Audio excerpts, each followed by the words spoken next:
Race to the General is brought to you by Commit to Keiki and AARP Hawaii.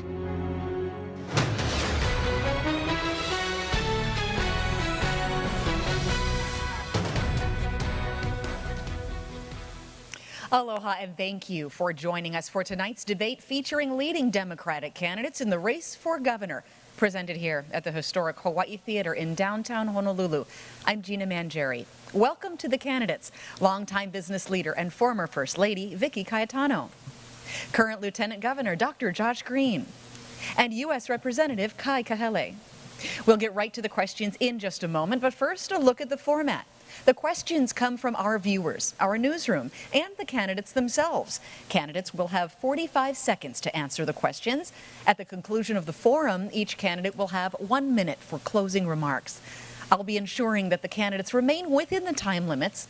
The candidates will see a yellow light when there are 15 seconds left, and a red light when the time is expired and they're allowed to finish their sentence.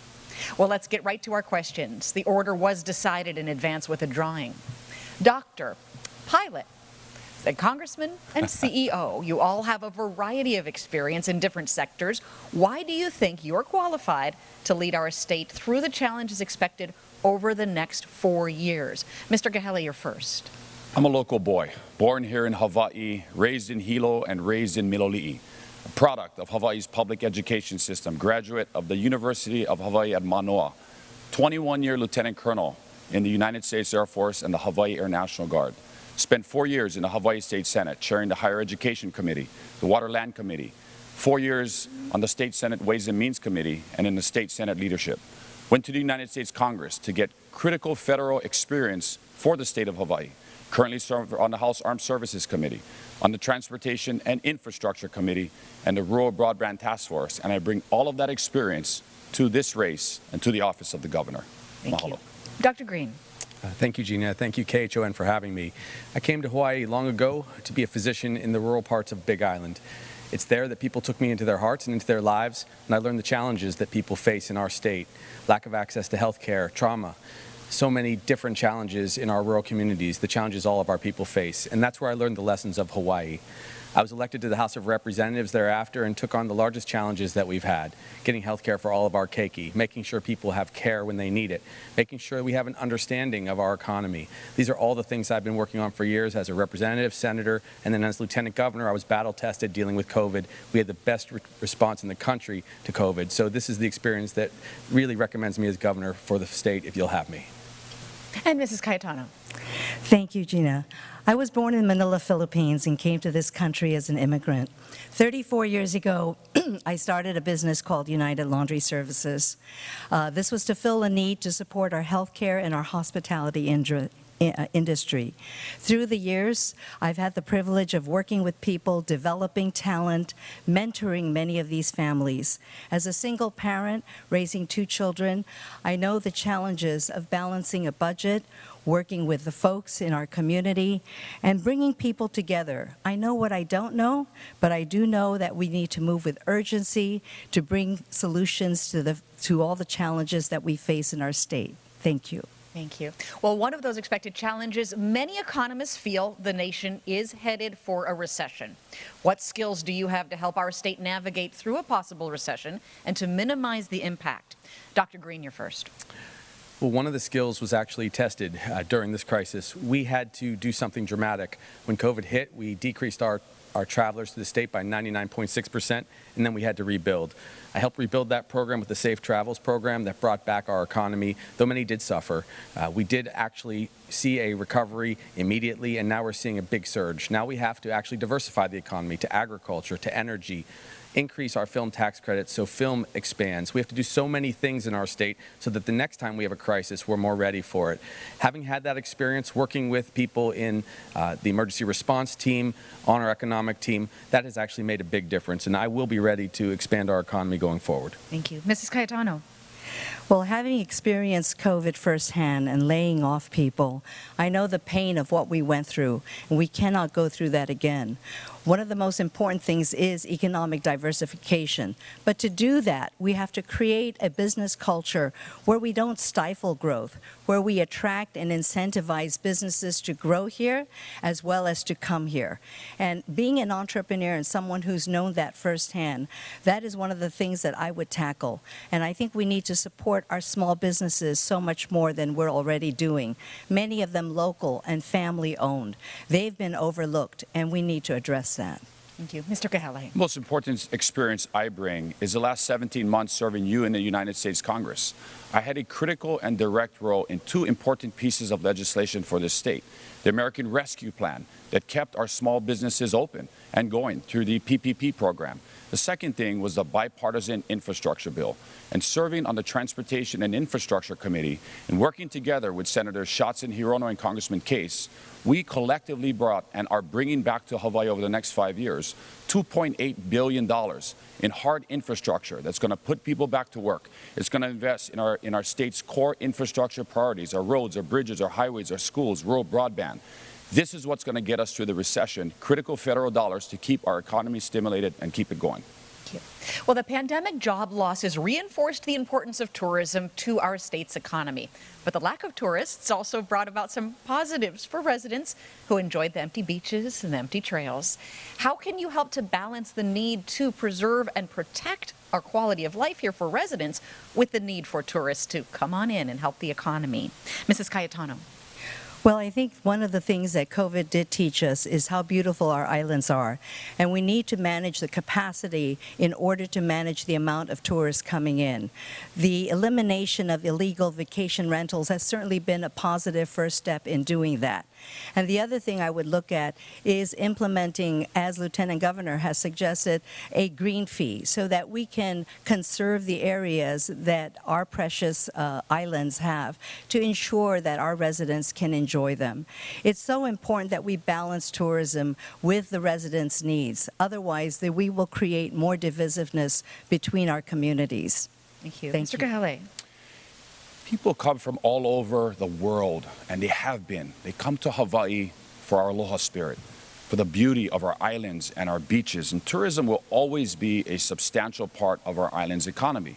But there is no doubt that over the last few years, our environment and our communities have been pushed to the max. We need to reimagine what tourism looks like here in this state, working together with the Hawaii Tourism Authority and their destination management plans, and looking at a more sustainable, regenerative type of tourism that is focused on indigenous knowledge, aloha spirit, culture, malama.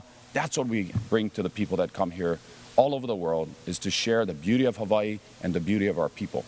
Thank you. Dr. Green. Thank you. So 10 million travelers to Hawaii was too many. It overwhelmed our local residents. It made it impossible for us to find rentals. I've proposed a climate impact fee, as was described, a green fee. And this climate impact fee would be a $50 fee on any resident, any traveler here to our state over age of 12. That $50 would generate between $350 and $400 million a year, which we could use to restore our parks, restore our shorelines, make sure that roads are repaired. Wherever there's a greater impact on our infrastructure, we can take care of it. Build housing that is green, build housing that can produce energy. The reason this is so essential is because this, combined with a cultural sensitivity to travel to Hawaii, will get better travelers, will get travelers that don't come very cheap. More money will be spent. We'll use health tourism also to boost tourism, and we'll come out much better in the long run. Well, another challenge for so many is housing. What plans do you have to help bring more affordable housing to the state, and how will that help solve the homeless crisis at the same time? Mr. Kehele. You know, we are in a housing crisis, Gina, and we have been for decades. We need to regulate Hawaii's obscenely hot market of housing, and we do that by putting in place legal mechanisms to prohibit and to disincentivize out-of-state investors, foreign investors, and individuals coming here to buy non-occupied investment properties. I also believe we need to impose a vacancy tax on the over 70,000 vacant homes that are here in Hawaii. I also think we need to implement and looking at some type of version of a rent stabilization pilot project program across the state, and we can make sure that we strengthen our landlord and our tenant laws so that individuals can't be evicted from their homes within the 45-day window period that they currently have. Thank you. Dr. Green. This is our biggest crisis. Our local people can't afford housing. We have to build housing galore. We have to build it fast. We have to cut the red tape. We also have to augment what we do with Department of Hawaiian Homelands. Over 27,000 Hawaiians are on that list, and they deserve houses. We have $600 million that's been appropriated, so we should start building and dispositioning that land right away. We also should crack down very aggressively on illegal rentals and put those up to 40,000 units back into the rental pool. That would help tremendously. There's so many things that we have to do, and this will impact homelessness. We should build kauhale for those who are struggling the greatest. But over time, you have to solve housing, because if you don't have enough houses, you don't have enough nurses. If you don't have enough houses, you don't have enough teachers. This will be the challenge of our next administration. Mrs. Cayetano. While I agree with all those suggestions, one of the first things we have to do is look at addressing our problem head on. Why does it take so long to build housing in this state? So one of the first things I would do is look at the permit and regulatory process to address that. When housing takes over 18 years from beginning to the first home being built, time is money, and that's what we need to do. And I bring my business background to bring some common sense, practical solutions to a convoluted process that we seemingly talk about and have never resolved with action. Thank you. Thank you. Well, Oahu's water supply was severely impacted by the Navy's fuel leak at Red Hill. What do we as a state need to do to preserve and protect our water supply? And would this include addressing things like drought that are impacting the other islands so badly as well? Dr. Green. Yes, I lived in Ka'u for many years, and there was a perpetual drought. And then, of course, the tragedy at Red Hill. I was acting governor when Red Hill melted down, went straight to see the people who were suffering, make sure their kids were okay, went and spoke with the admiral and the general and told them they had to shut down Red Hill immediately, and they did within 3 months. We need the Navy to invest and the federal government to invest in resources for our water, because if we don't have adequate water, we won't be able to build the housing that's necessary for our people. I've also already begun the discussion with world leaders on desalination projects. These are the kind of things we're going to have to do. But if we don't solve our water problem, which the feds definitely have to pay for and support, we will have many problems that are not otherwise solvable. Thank you. Mrs. Cayetano. Red Hill has been around for decades now, and I would ask my fellow candidates why something wasn't done until this major catastrophe. Ernie Lau has been leading the charge and, to his credit, has been signaling the alarm on Red Hill. We need to address this, and this is where we need our congressional delegation to work closely with us to address this problem and to resolve it, not in the 2 years, but much sooner than that. With respect to the drought and other situations, we need to face that head on. And one of the things I would call for is working with the DLNR to ensure that our dams and reservoirs are being properly maintained. Thank you. Thank you. And Mr. Kahele. This is the strongest value that I bring to the office of the governor, and it's my combat military experience, and you saw it demonstrated with the Red Hill crisis. Within hours after the Department of Health issuing the advisory to stop drinking the water, at 9:30 at night, I was walking door to door through Halsey Terrace, collecting water from residents' homes, meeting with homeowners, and taking that water all the way to Washington, D.C. to raise it with top Navy officials. I met with the Secretary of Defense, Chief of Naval Operations, Chairman of the Joint Chiefs of Staff, the Commander of Indo-PACOM. This next governor is going to be critical in the defueling, decommissioning, and shutting down of the Red Hill bulk fuel storage facility, and you can guarantee that I'm going to make sure that happens. Thank you. And now a follow-up question from a viewer who says he no longer trusts the military with our natural resources after the Red Hill disaster. He asks, how do you plan on holding the military accountable for their mismanagement of Red Hill and of other sites in Hawaii? Mrs. Cayetano. Well, as I mentioned, I don't blame this viewer for asking this question because Red Hill is not anything new. And so one of the first things we have to do is work with our congressional delegation, the Board of Water Supply, to create a regular inspection to make sure that the timelines that have been committed to are followed through on and delivered. It's not enough to just talk about things and demonstrate about them. We need to deliver real results because the people deserve nothing less than that. Thank you. Mr. Kahele. Hawaii has not had a military veteran in the office of the governor since Governor George Ariyoshi. That is what I bring. 22 years as a lieutenant colonel in the Hawaii Air National Guard. Currently, we have 45,000 acres of state leased land, 19 leases that are all going to expire in August of 2029. Pohakaloa, Lualuale, was the first member of the congressional delegation in Hawaii's history to ever call for the return of Makua Valley. I'm calling for the return of Dillingham Airfield back to the state of Hawaii. Three important land areas that the military needs is Pohakuloa, the Pacific Missile Range at Barking Sands, and Kaena Point for the U.S. Space Force. I'm going to hold the military accountable. $1 a year leases is a thing of the past. As your governor of Hawaii, I'm going to do it for you. Thank you. Dr. Green.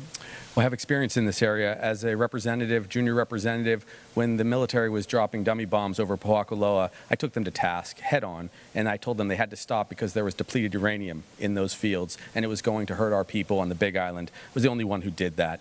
Now we have to make sure that they're held to account. So yes, there cannot be extensions of these leases like at Pohakuloa until we actually accept the fact that we are one Ohana. I've already spoken through the MAC committee to the military and told them, if you want to be one of our Ohana, you have to help us with our greatest challenges. You have to help us with housing and with water. That's the only way to go forward together. But I will demand that they remove all of the fuel from Red Hill. Well, during tonight's debate, our candidates will have a chance to question each other. Each candidate has prepared one question for each opponent. And Mr. Kahele, you are first to ask. You have 20 seconds to ask, and the respondent you select has 45 seconds to answer. Question for the Lieutenant Governor. According to disclosure forms, you received $600,000 over the last 4 years through a private medical consulting business you started in 2016 called Green Health International, LLC. This is in addition to your income as Lieutenant Governor and as a physician. What exactly does Green Health International LLC do, and are you willing to release the exact income and the source of that income to the public?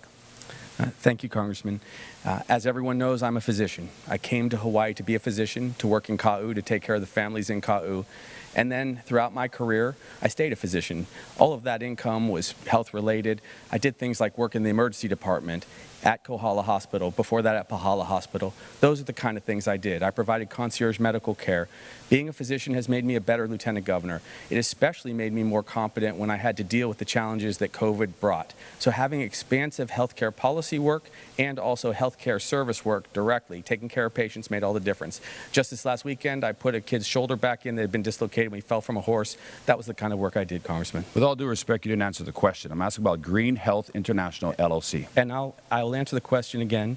That is the work that I was doing, and that is not answering the question. It is answering the question, and I do unfortunately resent the rude interruption, but I will tell you once again, working as a physician has made all the difference in me helping to help our state throughout this crisis. Dr. Green, you're next to ask a question. If I may, I'll ask Mrs. Cayetano a question. Last night I asked the congressman a similar question, if after the primary he would, on election night, endorse whoever won the primary, the ticket. And I think that we need to focus on this because the Republican nominee is probably not going to be pro-women or pro-science, pro-healthcare, pro-housing. You served, you were a Republican much of your life before becoming a Democrat. Will you endorse the Democratic ticket on election night? Absolutely. I was a Republican over 30 years ago, and my values of pro-choice, of living wage for workers, all of those resonate with our party. So absolutely, I will endorse and support. Thank you. Mrs. Cayetano, your question. So my question is to Lieutenant Governor Josh Green. Let's talk about the economic crisis facing our state. You have been in office for 18 years. And today, I don't think anyone disputes that our economy is in a crisis. Cost of living has been a problem, housing out of control. I know that in your campaign, you have said that you offer hope for a better future. But my question, Lieutenant Governor, based on this 18-year record, why should anyone hope that if you're governor, that the next 4 years would be any better than the last 18 have been? Thank you. Thank you. Thank you very much, Ms. Cayetano.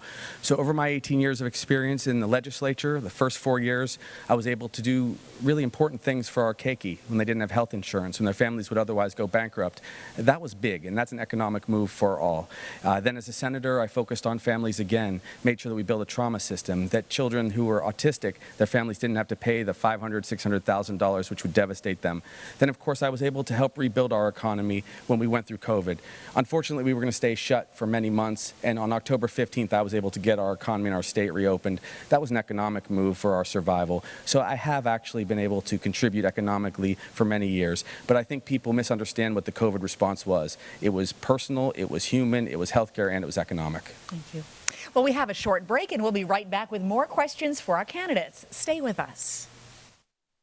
ARP Hawaii is proud to sponsor tonight's debate because we're committed to providing you with information you need to vote.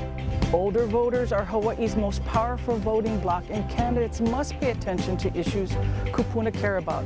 Whomever is elected should know that ARP will fight to make sure that candidates keep their promises. Thank you in advance for voting, and mahalo for watching.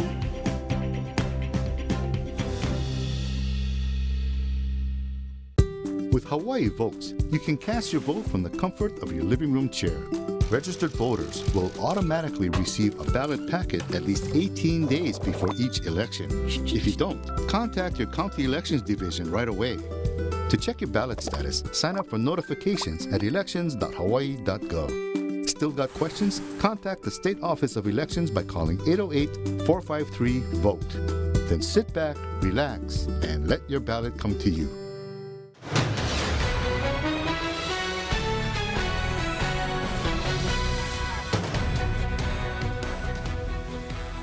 Welcome back. We're joined now by some special guests with questions from our sponsors. Kathy J. Cox, an AARP volunteer, is here now to address the candidates. Kathy. Thank you, and aloha. The legislature approved a major initiative to create a Hawaii retirement savings program that will give 215,000 Hawaii workers an easy way to save through a payroll deduction. These workers, many of whom are employed by small businesses, don't have 401ks or other ways to save for retirement. It will be up to the next administration to get the program going. Can you tell us what you would do to make sure the program is successfully implemented so all workers have a chance at a secure retirement? Thank you. And Dr. Green, you're first. That's a brilliant question. In these days where the economic crisis hits people more critically than ever, no one should be without savings. And so we have to fund and find matching funds when people set up these kind of programs. I have elderly parents, one of whom has very little resources because they were unable to work for much of their life. This is exactly the kind of program that we want to set our kupuna up with long term. A lot of people are lucky enough to have pensions. A lot of others are lucky enough to have matching 401ks. But the state should always look out for all of its people, because otherwise people end up destitute later in life. Sometimes we've seen elderly kupuna who are homeless even. So I would definitely find ways to match these investments. Thank you. Mrs. Cayetano. I appreciate this program because, you know, I believe in that. And at our company, we had a 401k program. With that said, I think that it's very important that we make sure that the employees and the people who invest in this and put their monies away are totally informed about the complexity of these investments, and that we need to make sure that they're invested wisely and securely so that when they need the money, it is there for them. These are not easy to understand issues. My concern would be making sure that the employees know how the program works. Thank you. Mr. Kahele. Mahalo, Kathy, for the question, and I want to commend ARP, the legislature, and Governor Ige for making this important policy a reality. We know that the most effective way to save is taking money out of your paycheck before you can even get your hands on it. And we know that it's very difficult for private sector workers and many that have small businesses to save for retirement. As governor, I would commit to fully funding this program, to making sure that the state legislature funds the program, and I would first look to working with AARP and our community leaders to continue to make this program a reality and bring it to fruition as quickly as possible. Thank you. And now we have David Kavika Matos, a father, a grandfather, and a chair of the Hawaii State Commission on Fatherhood, and a member of the Commit to Keiki Steering Committee. Kavika, go ahead with your question. Research shows us the importance of positive impact on early learning and family support programs, especially in the first 5 years of life when a child's brain is developing at its fastest rate. And young children who are exposed to family violence are more likely to suffer from health-related, academic, and cognitive problems. Yet Hawaii is ranked 43 in the nation for our investment in children. What would you do as a governor to support the youngest keiki and their family to give them a better start? Thank you. Mrs. Cayetano, you're first. You're absolutely right, and there's no better investment than investing in our keiki. One of the first things I would do is follow through on the support that the legislature and Governor Ige has done to introduce universal preschool in certain areas. I think through those processes we can work through all of the kinks and the problems that come with them so that we can expand them on all islands. I'd also reach out to the private sector, knowing how difficult it is now to find employees to help support them and their needs. Could they also participate by giving them a tax incentive to provide child care and early preschool education for their employees' children? Mr. Kahele. You know, nothing is a stronger indicator of being prepared for one's future than education. And regardless of what your life success will be, education is absolutely foundational to that. It is why in the United States Congress, I supported the Build Back Better Act, which would have provided universal preschool throughout the entire nation for every 3-, 4-, and 5-year-old child in this country. We need to bring this to fruition here in Hawaii. Utilizing the new School Facilities Authority, we can do that. $200 million put in by the legislature to build preschools across this state. I also feel that we need to have early childhood care centers so that working mothers can go back to work sooner and they can have their children right next to them, especially in our public school systems and in our workplaces. Thank you. Dr. Green. Well, this is a very personal question for me. When I was born, I didn't meet my milestones for 2 years. They didn't know if I had developmental disabilities. Ultimately, I was found to be deaf.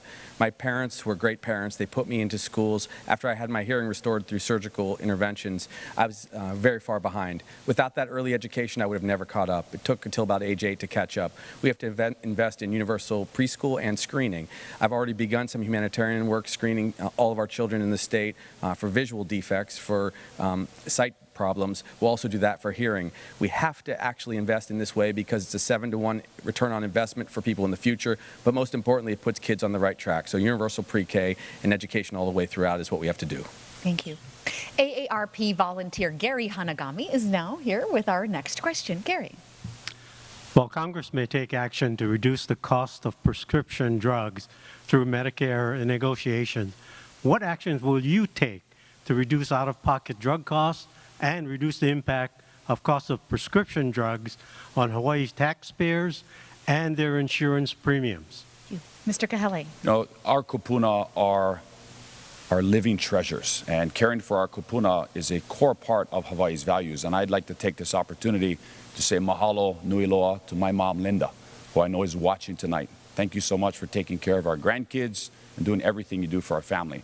It is why in the United States Congress, I strongly advocated for giving Medicare the power to negotiate prescription drug prices for our kupuna. There are so many kupuna today that can't afford the prescription medication. They can't afford the insulin if they have diabetes. As your governor, I will work together with the Office of Aging, work together with AARP to bring about effective policies so that we can reduce the cost of medication, get rid of the general excise tax for medication, or give our kupunas tax incentives and tax rebates. Thank you. Dr. Green. So I've prescribed these medications and watched humbly as many people only filled half of their prescriptions to get the care they needed. We have to prohibit any kind of abuses by the pharmaceutical industries that often try to go around our rules on generics. We can get generics for about $4 a prescription if we do it right. We should always be cognizant of prescribing those drugs that work for people but are also affordable. And I think, as everyone is aware, I've repeatedly been speaking about getting rid of the general excise tax on both food and medicine. Essentially, food and nutrition is health care for our kupuna. Many go hungry, and of course they should not be taxed on their medications. I believe in universal health care for all of our people and expanding Medicare rights. Mrs. Cayetano. I believe that we need to look at our Medicare reimbursement program. You know, it's pegged to the lowest in the country, and there's no reason why we shouldn't be working with our congressional delegation to look at how we can elevate that. I would also encourage us to work with the insurance companies here in the state of Hawaii and AARP to see how we can make sure, especially for our kupuna, on how we can make sure they get their medication and not have to choose between that and the next meal. That is absolutely unacceptable to me, and I will do everything as governor to address that. Thank you. Erin Henderson Lacerdo, Executive Director at the Association for Infant Mental Health in Hawaii and soon to be mother of 2, is now here with our next question. Erin. Aloha. COVID has laid bare and exacerbated the stressors that families face, from not being able to find childcare to struggling with violence in the home and or mental health. There's a direct correlation between a healthy family home and a thriving keiki. A recent study revealed an incredible 81.9% of voters think it is important for Hawaii's next governor to prioritize programs that address mental health and family support needs for families and young children in the next budget. As Hawaii's next governor, what kinds of programs would you put in place to remove stressors that for families, starting with parenting support and mental health needs? Dr. Green. Thank you. That's a brilliant question. We unfortunately have a severe shortage of mental health care in our state. If you're in the rural areas, I was the doctor in Kau and Kohala for all these years, there's no behavioral health whatsoever. People are self-medicating with drugs. More than 500,000 people in our state, especially in the rural areas, don't have access to mental health care. What we need to do is we need to change our view of mental health care. Mental health care has to be viewed as primary care now. We should do loan repayment for all of the healthcare professionals in our state. That would include social workers, psychologists, psychiatrists, and primary care providers. That way we can get that primary care and that mental health care to the people. We have to have a trauma-informed healthcare system as well, and I think that that is the real first place to start for our state. Thank you. Mrs. Cayetano. So I believe that we need to address mental health in a different way from how we've been doing it. And that is to provide a continuum of services through designated facilities on every island, especially with regards to the rural areas. You know, they're the ones who have the least amount of access. And we need to find a way around that. So I believe that having a continuum of services to address mental health, and I'd also look to see how we can partner with the schools to see if there's an opportunity there to have resources to support our children. But with respect to mental health, that needs to be elevated, and I will do everything to support that. Mr. Kahele. You know, there's a saying that an ounce of prevention is worth a pound of cure. I really believe that approaching mental health care, we need to approach it as a state from a preventative position. We need to enable early access to affordable healthcare services. We need to embrace traditional, native, indigenous healthcare and services. We need to support a strong system of healthcare providers, and I really believe, finally, we need to reposition Hawaii as a global leader, as a place to heal. People come from all over the world to heal here in Hawaii. It is a traditional values that we have. It is the aloha spirit that we have in all of us. And I believe if we approach it from that perspective, we can make a major difference in the lives of Hawaii's people. Thank you. And thank you to our sponsors and guests for their insightful questions for the candidates. We have a short break right now. We'll be back with more in just a moment. Aloha. I'm Terry George, President and CEO of the Harold K. L. Casa Foundation. Nationally, Hawaii ranks 7th from the bottom in its investment in children. The pandemic has only made the issue worse. Hawaii families are dealing with declining access to quality, affordable child care and an increase in family violence and mental health needs.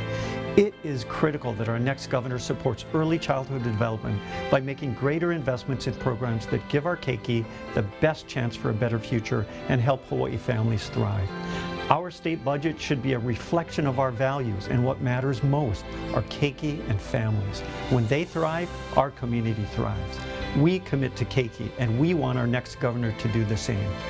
To learn more about the Commit to Keiki initiative and what we're doing to ensure that investments are being made that support young children and families, visit committokeiki.org.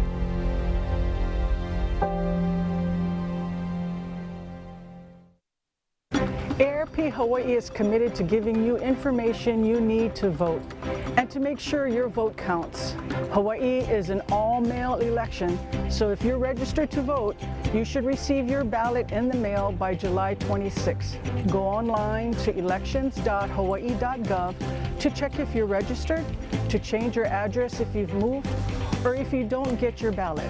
You can also sign up for the new ballot track service so you'll know what's happening with your ballot. Vote for candidates in only one party and nonpartisan races. If you make a mistake, you can get a replacement ballot. Don't use whiteout. Also, don't forget your signature on the ballot envelope. If there's a problem with your signature, your vote won't be counted unless you correct it in time. To make sure your ballot arrives by Election Day, mail it at least a week prior to August 13th or drop it at an official drop box or voter service center.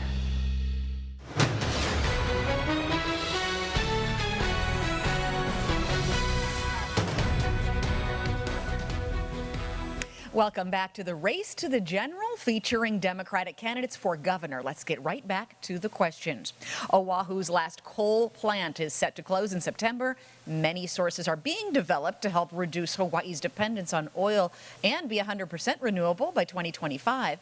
But what do you see as the future for energy in Hawaii? How can you cut through the red tape that might pose a challenge to making those things happen? Mrs. Cayetano. Well, I think that it's very good that we have that goal, but I think it's so important that we bring real-life practical experiences to resolving these issues. It's one thing to talk about it as a policy, but the implementation and execution is always the biggest challenge. I think the first step is partnering up with the utility companies, with communities, to understand what it will take in order to achieve these goals. And that's been my whole life experience, is collaborating with people, bringing together the necessary partnerships so that we can deliver the end result. Thank you. Mr. Kahele. No, we've made great progress towards achieving 100% renewable energy by 2045, and I got to commend the Lingo, the Abercrombie, and the Ige administration for putting in policies to do that. We're at about 40% right now overall throughout the state. It's going to be really difficult to get to 100%, and we're going to have to work together as a community and work together with the utility.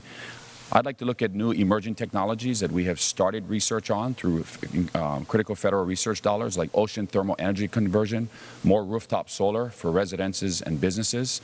We're going to need to make tough choices on utility-grade solar and where we put them. I'd like to see the more investment in sustainable aviation fuels. And ultimately, how can we position Hawaii to be a global leader on energy here in Hawaii? And I really believe we can do that. Thank you. Dr. Green. Thank you, Gina. I was honored to be the author of the bill that set us on this path to full renewable energy back when I was in the House of Representatives.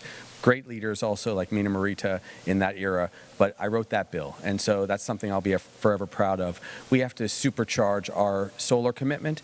Right now, our tax credits are good.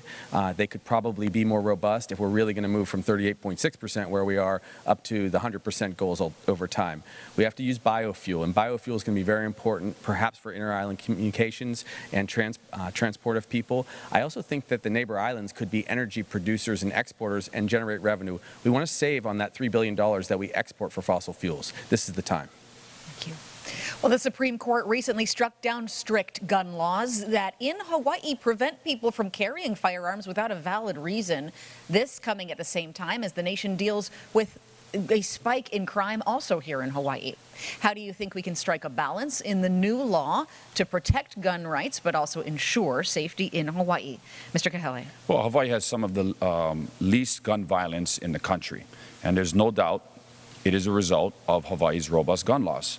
I believe we should continue to maintain these reasonable laws, but also allow hunters and recreational owners of guns to continue to own guns in a safe way. There's other states. Currently, right now, California just passed a law, and Governor Newsom just signed it into law that addresses what the Supreme Court decision that they made in New York City just last week. I think we need to work together with the legislature. As your governor, I will do that. We need to make sure that those that shouldn't be owning a firearm have appropriate background checks and have the appropriate safeties and precautions in place so we can provide for a safe community for all of us. And that starts with good, safe, robust gun laws. Thank you. Dr. Green. This is, again, a personal question for me. I've actually had to care for those who were victims of gun violence. I've had to share with family members who have lost a loved one to gun violence. This is one of the greatest challenges our state and our country will face. I've proposed some forward-thinking legislation, such as gun insurance, where people would have to actually be vetted again to get gun insurance to see if they are capable of carrying guns. It was a terrible decision by the Supreme Court, I'm afraid. I do support hunters, of course, but people carrying guns is going to lead to more violence, and I'm terrified that that is what we will face in the future. So gun insurance, red flag laws have to be augmented, and I will also work on mental health care so that we don't have these kind of violent acts in Hawaii. Thank you. Mrs. Cayetano. So gun insurance, background checks, I think those are key issues in order to address this. The other thing I would look at is mental illness. I think that is obviously a big concern. And one of the things we have to do is try to always be proactive as we address these issues rather than reactive. I think too often, because we have such a trusting society, we really need to be on guard and make sure that areas like our schools and areas where communities gather, the securities in those areas need to be revisited to ensure a more safe and secure environment for our residents. Thank you. Another Supreme Court ruling overturning Roe v. Wade could also lead to more protected rights being challenged, including same-sex marriage. What will you do as governor to preserve civil rights for all in Hawaii? Dr. Green. Well, I've been doing this for quite some time now. When I came to be a physician in the state, I actually delivered care to women when they had no doctor, when they had no nurse. We have to protect a woman's right to choose at all costs. We have to protect all of her reproductive rights. We have to protect all the rights of all people, which means that if we have to have an equal rights amendment, if we have to go to the Constitution and further augment it in Hawaii, we should. I was chairperson of the Health Committee for more than 10 years, and not a single bill that would affect negatively a woman's right to have access to health care ever passed my desk. It would never move beyond me. I look across the dinner table at my 15-year-old or my wife, Jamie, and that is not anything I would ever let happen as your doctor, lieutenant governor, or governor in the future. Mrs. Cayetano. I think Hawaii is a state that will support these rights, but besides the right for a woman to choose, I think we have to talk about access. You know, I'm at an age where I remember life before Roe v. Wade, and it was not a good time, and we do not want to go back there. But we can't just talk about rights. We need to make sure that women have access, especially on neighbor islands and rural areas, that they have access to these rights, because rights without access doesn't mean anything. Thank you. Mr. Kahale. So, I fundamentally believe in individual autonomy over reproductive health. And I believe that access to reproductive health care, whether it's abortion, should be available, and it should be a woman's right to choose. The Lieutenant Governor talked about a woman's right to choose, but in 2014, he was the original sponsor of a bill, Senate Bill 2569, that wanted to take away a woman's right to choose to have a home birth. This is something that's deeply personal to me. It's deeply personal to my wife, Maria, because we chose to have a home birth for our first daughter, Iolana, at home. Native Hawaiians have been practicing home birth for generations, for millennia. And so working together with the Hawaii Home Birth Collective and making sure that women have the right to choose and have autonomy over their own bodies is absolutely paramount to me. And as your governor, I will work to ensure that women have the right to choose. Thank you. Gina, because I was mentioned very quickly, home birthing, I absolutely support, and I support a woman's right to choose. That legislation was meant to actually augment people's capacity to have also partnerships with OBGYN so that there were safe births anywhere in our state. Thank you. And since you had an opportunity to weigh in on home birth, would you like to add about another 15 seconds on that topic, your option? I would just say that I support that. It's a woman's right to choose, but again, we need to also make sure that they have access. Thank you. The governor this week signed the historic Hawaiian Homelands Funding Bill, $600 million, the biggest single allotment to DHHL in a century. But executing the plan and spending that money will take follow-through. What specifically will you do as governor to make sure this stays on course and translates quickly into getting Hawaiians into homes? Mrs. Cayetano, you're first. So it's so important that we not keep talking about this subject, but that we deliver to these homesteaders who have been waiting so patiently over decades of time. This has been my life experience, is connecting all the dots, bringing people together, making sure that we deliver on our promises. The first thing I would do is work with the Department of Hawaiian Homelands and the DLNR to ensure that this commitment of $600 million is translated into housing for our homesteaders who have waited so long. But it's time to stop the talk and deliver on the action. Thank you. Mr. Kahele. The most important thing I'm going to do for you as governor and DHHL is to appoint the next director of the Department of Hawaiian Homelands. And that person needs to be someone that has development experience. The next deputy director is critical, and how we reorganize the Department of Hawaiian Homelands is going to be critical as well. DHHL is the only state entity that puts in the infrastructure and has development rights to build homes, and we can't build them fast enough. If we can get these 28,000 DHHL waitlisters off the wait list and into homes, that's going to be an incredible impact in their lives. It is also why in the United States Congress I introduced the blood quantum bill to reduce the blood quantum for successorship from 25% to 3%. Together, we're going to revamp the Department of Hawaiian Homelands. Thank you, Dr. Green.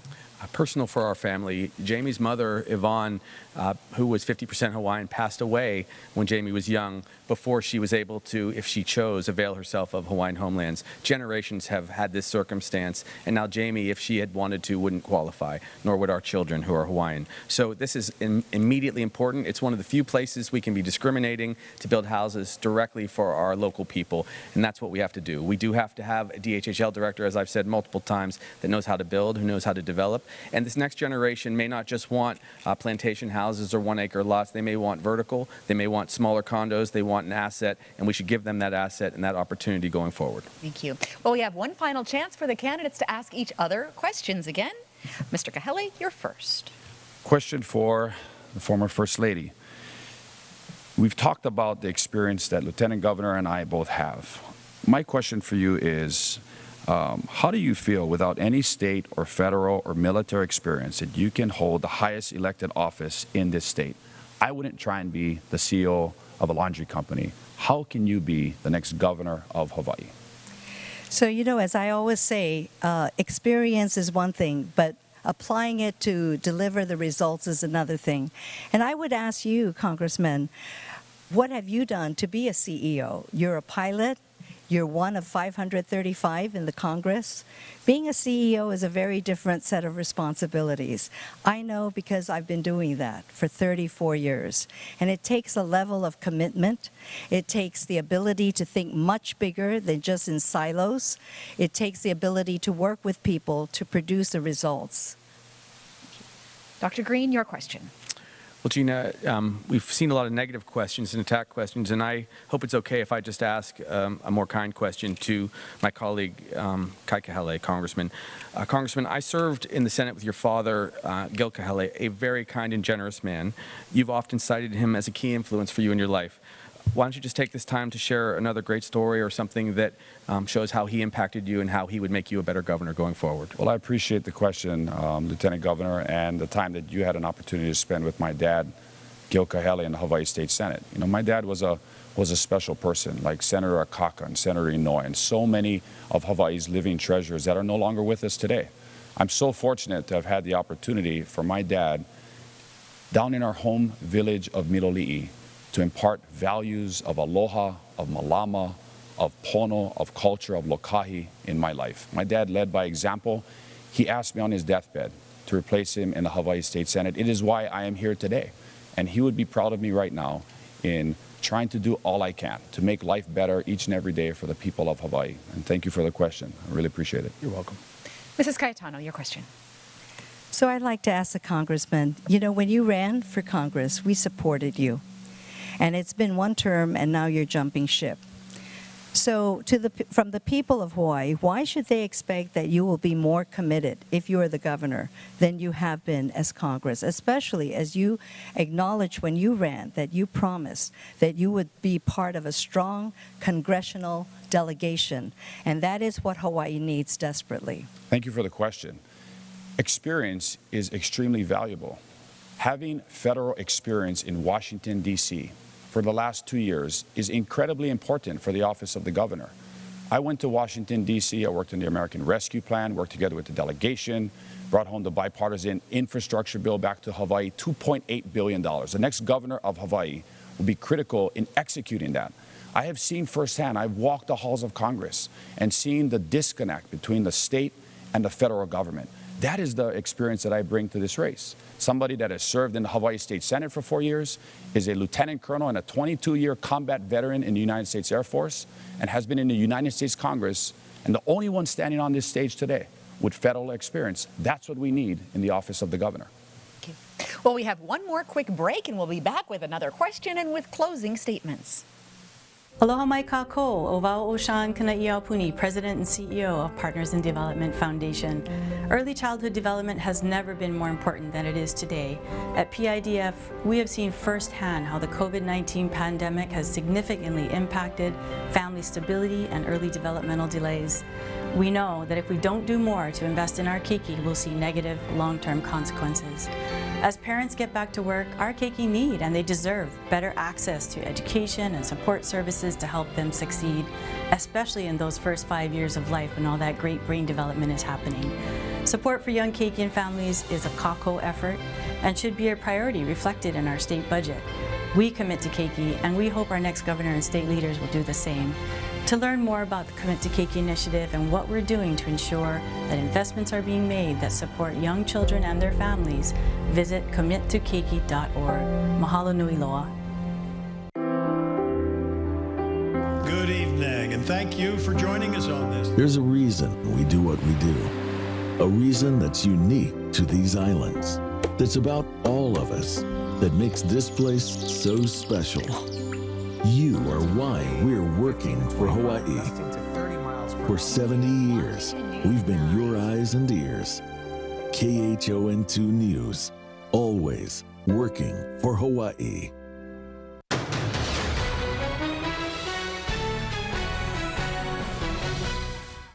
Well, welcome back. We have time for one more question before closing statements. And here's that question. This one will have a 30-second answer.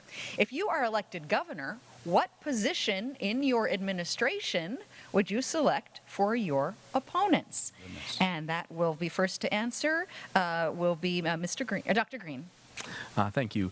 I suppose if I was to consider Mrs. Cayetano for a position in the cabinet, she's got good economic chops, and I think that that would be a passion for her to expand our economy. And if I were to ask the congressman to serve, he's got exceptional military capacity, and I think he probably would welcome that opportunity based on his experience. Okay. Mrs. Cayetano, which positions for each of your opponents? Well, I would ask Lieutenant Governor for the Department of Health. I think that's his passion. And with Congressman, well, if he's committed to the job, then I would ask him to head up our relationship with the military. Thank you. And Mr. Kahele? My commitment is total to everything I do. DBED for the former First Lady, you know, her experience as a business owner and an executive of her laundry company would be very important for the state. I also believe, of course, the Lieutenant Governor and his experience as a physician and a rural healthcare physician would be very, very valuable for the Department of Health. Okay. A strong team, no matter how people choose to vote. Thank you all. Well, let's get right to the closing statements. This order was decided by drawing. Mrs. Cayetano, you will go first. Thank you, Gina, and thank you for the opportunity to be here. My background, my style, and life experiences are very different from my two opponents. I don't think I'll ever talk quite as much as they do or exhibit that same kind of swagger. But I am a doer. And like many moms and small businesses owners, we somehow find a way to get things done in spite of all the obstacles. But it doesn't have to be that way.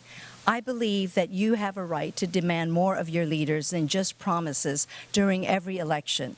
You deserve a candidate who will deliver. And while there are 3 candidates standing here, there's really only 2 choices.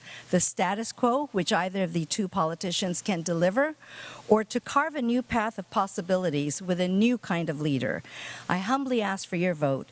And if I am selected as your next governor, I promise that I will bring our children back to Hawaii and to bring Hawaii to the place that we all love. Thank you. Dr. Green. Thank you, Gina. Thank you and mahalos to KHON for hosting this. More than 2 decades ago, I came to Ka'u with the National Health Service Corps, a federal program to serve the people of Hawaii. I began to care for 8,000 patients, mostly Filipinos and Hawaiians. Took me into their lives, into their hearts, taught me the meaning of aloha. I saw their struggles, the struggles with addiction, with trauma, with no access to mental health care. So I ran for the House of Representatives and was chosen. There, passing laws, we built a trauma health system, a cancer center. We worked together. A week into my tenure, I met Jamie, the love of my life. We had Maya and Sam. I was then elected to the Senate, where we fought to make sure autism was covered. We addressed homelessness as a healthcare crisis. I was actually asked then to serve as Lieutenant Governor, which, as fate would have it, came at a time when COVID broke out. We built Kauhale. We addressed COVID passionately, better than any other state. So it's been the honor of a lifetime, and I'd humbly ask for your support to make me your next governor. Thank you. Mr. Kahele. Our campaign is about elevating our working people and local communities. It's about empowering all of you who are watching this tonight so that your families can have a future here in Hawaii. It is about solving the everyday problems you deal with and doing it together through aloha, malama, and pono. Our campaign is doing what no one else has done, to win like no one else has ever won, running a small dollar grassroots campaign for the state's highest office. I am running for governor to give people hope. I am running for governor to be a catalyst for change, to inspire the next generation of leaders, to fight for you and your families and to keep you safe. I'm a military combat veteran, a Hawaii state senator, and a United States congressman, and I would be honored to have your support to be your next governor of the state of Hawaii. Mahalo. Mahalo to you all. And that brings us to the end of our race to the general debate featuring the leading Democratic candidates for governor. We thank you all at home for joining us. Ballots are going out soon for this all-mail-in election with results on Election Day, Saturday, August 13th, starting at about 7 p.m. That's when the Office of Elections has to have received all of your ballots. If you're mailing it, do it about 5 days early to make sure it gets counted, or drop it off at one of the voter service centers or ballot deposit locations by 7 p.m. on Election Day. We've got all of that posted on our website, khon2.com. Also, stay with us for all of your election coverage and results on primary and general election day. Mahalo for watching, and aloha.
Race to the General was brought to you by Commit to Keiki and AARP Hawaii.